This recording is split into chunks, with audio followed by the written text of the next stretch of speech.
The human digestive system is very complex and has evolved over millions of years. It basically consists of the rectum, the large intestine, the small intestine, the pancreas, the stomach, also called gaster and ventriculus, and the liver with the gallbladder. The esophagus is also part of this system, as well as various salivary glands near the mouth.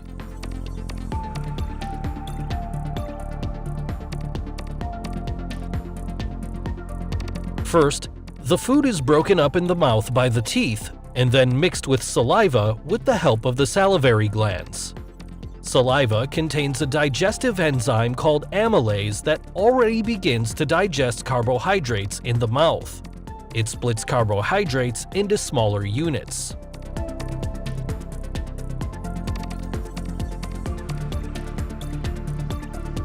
The ball-like mixture of food with saliva, also known as bolus, is pushed into the throat by the tongue, and finally into the esophagus, which propels the bolus to the stomach. The esophageal lumen, that is, the opening inside the esophagus, is very flexible, which allows boluses of different sizes to be transported. The esophagus consists of several layers. These layers occur throughout the entire digestive tract. The two outer muscle layers are responsible for peristalsis. Through these two muscles, the bolus can be transported from the mouth to the stomach, even if the person is standing on his head.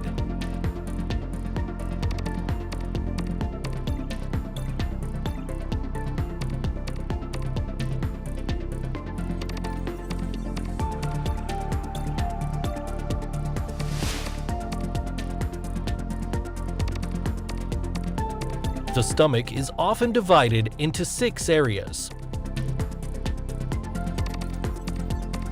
The stomach is composed of a similar structure to the esophagus. It has a longitudinal muscle layer on the outside. Underneath, we can find circular muscle fibers. In addition to this, there is an oblique muscle layer overlaying the mucosa. On the inside, there are rugae that allow the stomach to enlarge when food is consumed. The stomach wall contains gastric glands. They produce mucus, which is able to protect the stomach wall from the secreted gastric acid.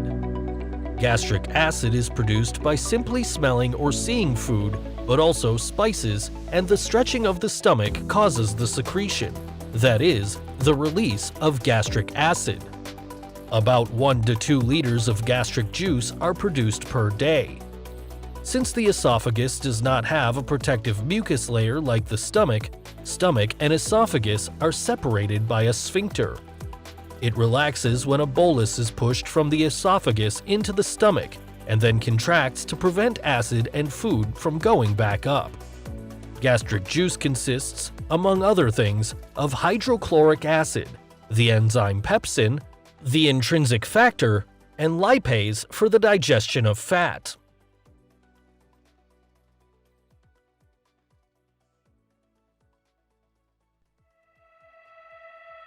In addition to nutrients, food also contains bacteria that can damage the body. The components of hydrochloric acid are able to destroy harmful bacteria.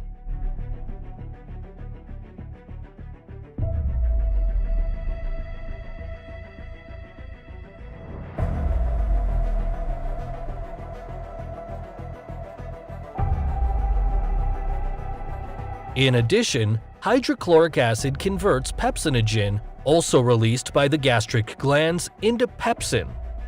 Pepsin is able to break down proteins in the stomach.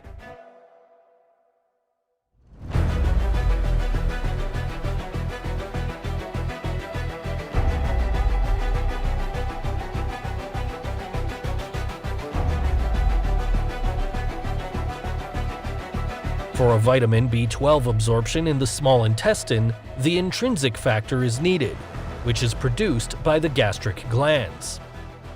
The vitamin must combine with intrinsic factor, then it can be absorbed later by the small intestine.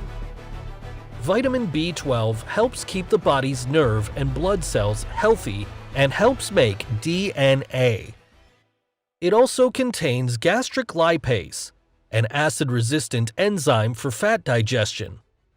In the stomach, gastric lipase splits a triglyceride into a free fatty acid and a diglyceride, whereby only the free fatty acid can be absorbed by the body. More effective fat digestion takes place in the small intestine.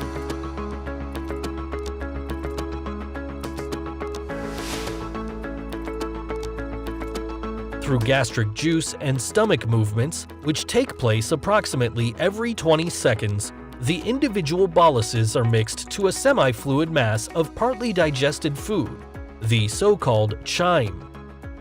The chyme cannot enter the duodenum at first because there is a sphincter at the stomach exit. The pyloric sphincter resembles the esophageal sphincter.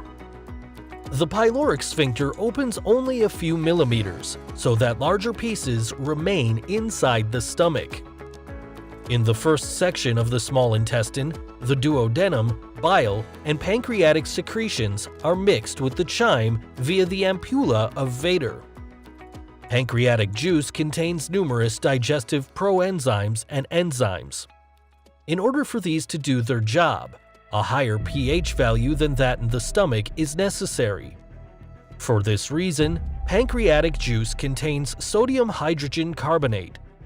Hydrogen carbonate is able to neutralize the acid in the chyme and thus produce the optimum pH value of 7 or 8.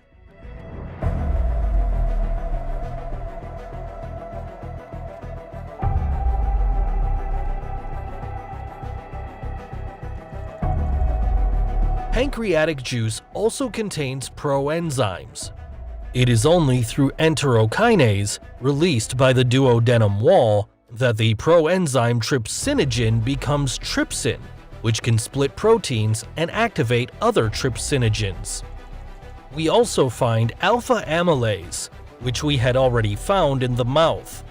It now does the rest regarding the splitting of carbohydrates, which it converts into maltose and isomaltose.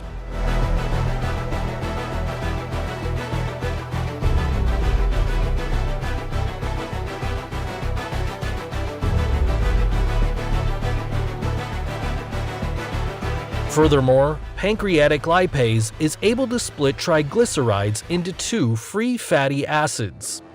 The gastric lipase, as we have seen before, can produce only one free fatty acid. The pancreatic lipase can cleave triglycerides excellently because the bile breaks the fats down into tiny droplets. This is called emulsification. Numerous other enzymes are part of pancreatic juice, but these will not be explained in detail here.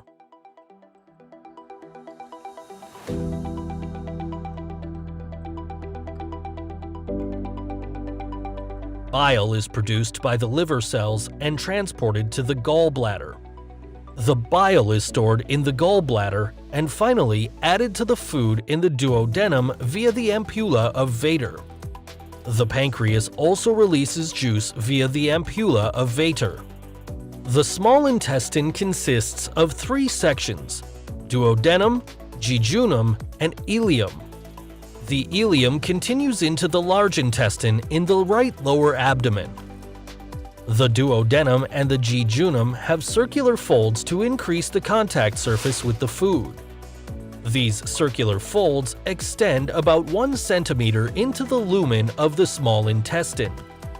These folds are covered with small finger-like projections called villi. Villi increase the surface considerably. Villi are about 1 millimeter long.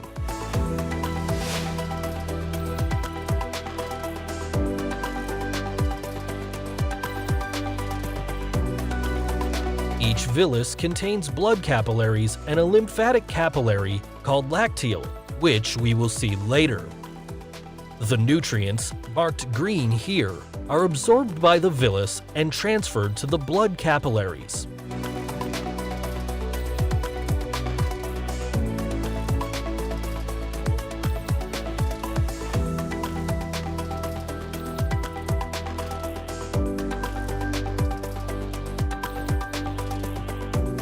Some nutrients, such as glucose, do not require a carrier. They are transported freely in the bloodstream. Other nutrients, such as iron, require transport proteins like transferrin.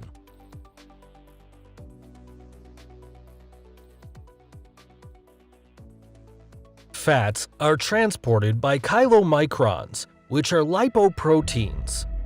The triglycerides to be transported are virtually enclosed in the lipoprotein.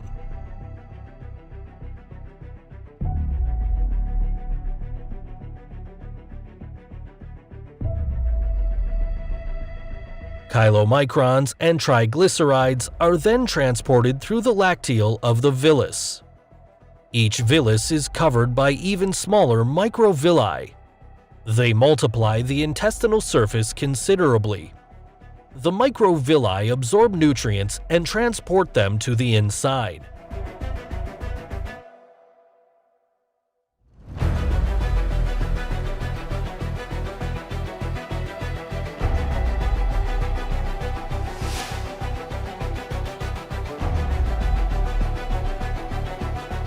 The last part of the small intestine is the ileum. It does not have, unlike the duodenum and jejunum, circular folds. The ileum absorbs electrolytes, such as calcium, for building bones, hair, and teeth. Trace elements, such as zinc, for sperm production and the immune system. Vitamins, such as B12, for the formation and maturation of red blood cells. And remaining bile acid, which is transported back to the liver via the bloodstream.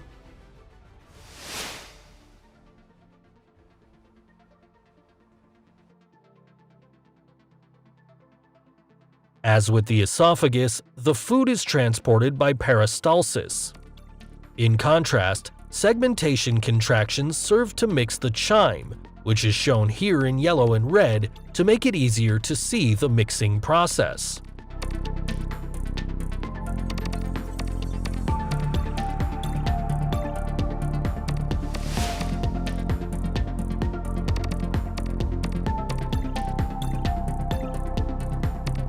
The large intestine is thicker than the small intestine. It is about 1 meter long and surrounds the small intestine. The small intestine is connected to the large intestine via the Bowheen's valve.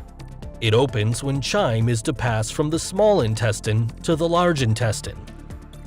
The large intestine does not have any villi like the small intestine because most digestible substances have already been absorbed in the small intestine. However, the large intestine has an estimated 100 billion bacteria inside. They are important for many other tasks, such as the production of vitamins and the decomposition of fiber for the body's energy production.